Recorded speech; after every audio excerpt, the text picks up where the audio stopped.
Welcome to roaming KS और मेरा नाम है शिवम और ये है व्लॉग नंबर 3। फाइनली यार मुझे ऐसा लग रहा है कि थोड़ा सा है ना बूस्टअप हो रहा है मामला।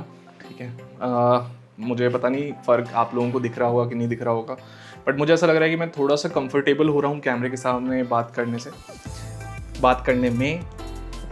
तो ऐसी गलतियाँ हो जाती हैं भाई। और दूसरा कि यार ये वीडियो मैं सोच रहा हूँ कि है ना मैं इसमें बताऊँ कि एक्चुअली में पुणे में सर्वाइवल कैसे है, आपके कितने एक्सपेंसेस हो सकते हैं, ठीक है, ओवरऑल कैसा है यहाँ का living standard and all. Because tyre 1 city है तो ऑब्वियस सी बात है कि एक लिविंग स्टैंडर्ड अलग रहता है टायर 1 सिटी का। तो भाई अगर आप ये सोच रहे हो कि मैं क्या करता हूँ यहाँ पर, तो मैं यहाँ पे है ना यहाँ जॉब कर रहा हूँ as a UX designer, senior UX designer. तो भाई अगर आप लोगों में से अगर कोई ये वीडियो देख रहा है इस पर्पज़ से कि यार टायर 1 सिटी में जॉब, बिकॉज आईटी फील्ड में है ना ऐसा रहता है कि बहुत लोगों का जो बाहर जॉब कर रहे हैं लाइक दूसरे छोटे स्टेट में जॉब कर रहे हैं, तो उनका सपना रहता है कि यार मैं भी है ना पुणे, बेंगलोर, दिल्ली, गुड़गांव, नोएडा ऐसी जगह पे जॉब करूं। तो भाई देखो दिल्ली का सीन तो बहुत ही अलग है। ठीक है, दिल्ली का सीन ऐसा है कि पॉल्यूशन लेवल चला गया है एकदम ऊपर। ठीक है, तो मैंने है ना क्या कर रखा है कि यार मैंने एक्चुअली बहुत जगह पे जॉब किया हुआ है। मैंने गुड़गांव, दिल्ली एंड जयपुर में जॉब किया हुआ है। अब मैं यहाँ पे पुणे में हूँ। तो भाई पुणे मुझे लगता है कि वेदर वाइज बहुत प्यारा है। ठीक है, सही बता रहा हूँ, वेदर वाइज बहुत प्यारा है। आपको मज़ा आएगा, आपको हर समय मन करेगा कि है ना भाई घूमना है। बट गाइस नहीं, ऐसा नहीं होता है, काम करना पड़ता है गाइस। ठीक है, और इससे पहले मैं जयपुर में था। तो जयपुर में क्या सीन है, जयपुर में अच्छा सीन है भाई, सही बताऊँ तो। बट आपको है ना, आपको ट्रैफिक का कोई इशू नहीं है वहाँ पे। ठीक है, आपको सब कुछ बहुत पास मिल जाएगा। एक वेदर गर्मी के टाइम पे है ना टेम्परेचर 50 डिग्री चल जाता है, बिकॉज इट्स राजस्थान। ठीक है, और पुणे का ऐसा सीन है कि है ना पुणे में वेदर बहुत अच्छा रहता है।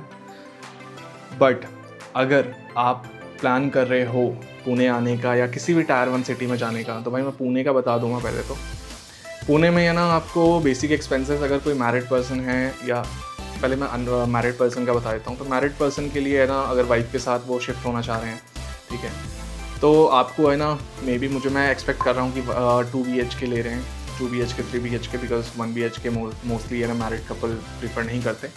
तो आपको अगर रेंट पर्पज़ से है तो 2 BHK अराउंड आपको 35 33 35 40 तक जाता है। बट इट ऑल्सो डिपेंड्स कि आप कहाँ पे ले रहे हो, बिकॉज मैंने कई जगह पे पता किया तो वो रेट है ना अराउंड 50 तक भी जाता है। ठीक है, तो बात ऐसी है कि है ना अगर आप 1 BHK ले रहे हो, आप अनमैरिड हो, खुद के लिए ले रहे हो, या स्टूडियो अपार्टमेंट देख रहे हो। स्टूडियो अपार्टमेंट का ऐसा है कि आपको है ना 20,000 25,000 के अराउंड फर्निश्ड मिल जाता है। बट आप अनफर्निश्ड लेते हो तो around 18, depends on your negotiation skill. And मैंने जैसे 1 BHK ले रखा है, तो है ना 1 BHK का रेट यहाँ पे कुछ ऐसा है कि आपको 16,000 to 25,000, 30,000 35,000 तक भी जाता है।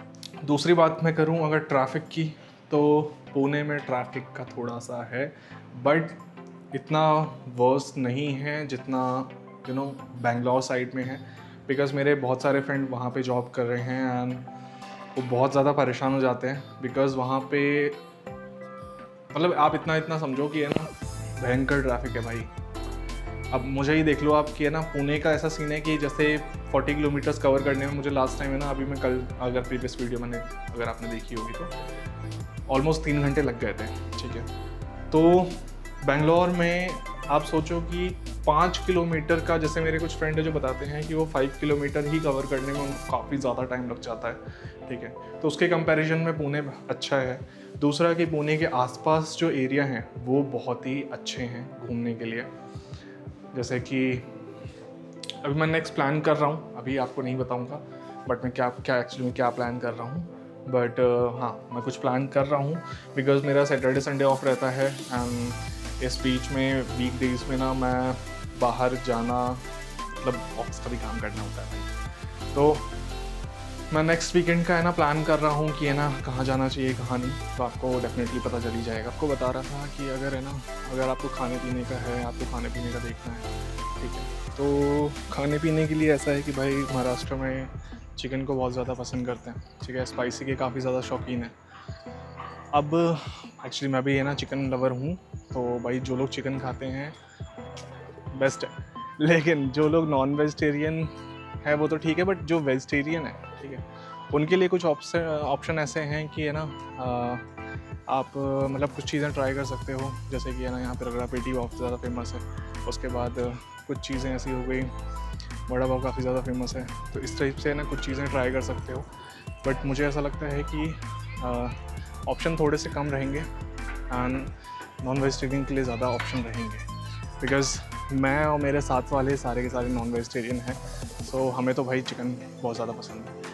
इसके अलावा अगर घर के लिए आप देख रहे हो तो आप मेड रख सकते हो, क्योंकि मेड वैसे तो मेड यार 3000 to 5000 लेती है, तो मैंने भी जैसे एक मेड रख रखा है। दीदी आती हैं, तो जैसे ही आती हैं गेट खोलता हूँ, बोलती हैं दादा आज क्या बनाना है। तो भाई दादा को तो नहीं पता है कि दादा क्या सजेस्ट करें, तो दादा बोल देते हैं कि दीदी कुछ भी बना दो। अब हमें तो क्या, अपन तो कुछ खा लेते हैं, ठीक है। तो भाई ऐसा सीन है, तो आप रख सकते हो, इट डिपेंड्स कि है ना आपकी क्या रिक्वायरमेंट है। भाई मेरी रिक्वायरमेंट के हिसाब से मैं चल रहा हूँ, बट ऑब्वियस सी बात है कि सबकी अपनी अपनी रिक्वायरमेंट अलग होती है, डिफरेंट रहती है। इसके अलावा अगर मैं बात करूँ तो भाई अगर आपको है ना महाराष्ट्र में आप आ रहे हो, आप आजकल क्या बहुत ज़्यादा रील चल रही है जिसमें ऐसा हो रहा है कि लैंग्वेज को लेके काफ़ी ज़्यादा इशू हो रहा है, ठीक है, जिसमें हिंदी नहीं बोलना है, महाराष्ट्र लैंग्वेज जो मराठी है वो बोलना है। तो भाई मराठी लैंग्वेज में ऐसा वाला सीन है कि ऐसा ज़रूरी नहीं है कि आप मराठी आपको आनी चाहिए, ठीक है, बट मैं एक सेफ़ साइड लेके चलता हूँ, जिसमें है ना मतलब मेरी जितनी बात होती है लोगों से, तो मैं उनसे तो यही पूछता हूँ कि भाई कैसे बचना चाहिए ऐसे केस में, या फिर अगर आपको कोई पुलिस वाला पकड़ ले या फिर कुछ लोग आपको वैसे पकड़ ले, तो उस केस में कैसे बचना चाहिए। तो भाई मैंने है ना एक लाइन निकाली है और कुछ लोगों ने मेरे को ये सिखाया कि सीधा बोलना है भाई, अगर आप इस केस ऐसे किसी केस में फंस जाते हो, सीधा बोलना है जाओ देना साहेब, ठीक है। तो भाई ये है ना मैंने एक लाइन सीख ली है, तो ज़्यादा तो कुछ फ़र्क नहीं पड़ता इससे, बट आपके 60% चांसेस है क्योंकि आपने स्टार्टिंग में मराठी बोल दी है, ठीक है, आप अपना सेफ साइड लेके चल रहे हो भाई। अब ये बोलने के बाद आपको क्या है, आपको निकलना है, आपको नापनी है पतली गली, ठीक है भाई, ये बोलो और चलते बनो, ठीक है, क्योंकि आपने पहले ही मराठी बोल दी है, सामने वाले को जितने में लगे कि यार ये तो मराठी में बात कर रहे हैं, ठीक है, आप उतने में नाप लो पतली गली, क्योंकि उसके बाद ना मेरे को आती है और ना आप बोल पाओगे, तो भाई सीन हो जाएगा।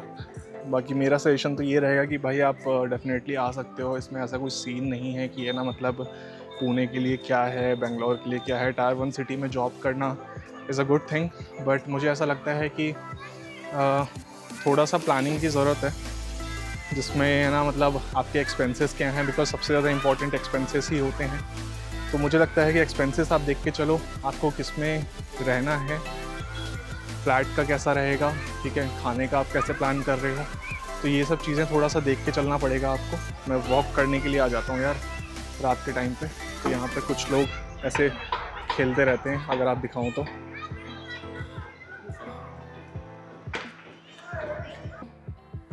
तो भाई लास्ट में बस इतना सजेशन रहेगा कि आप बस इतना याद रखना कि जाओ देना साइड।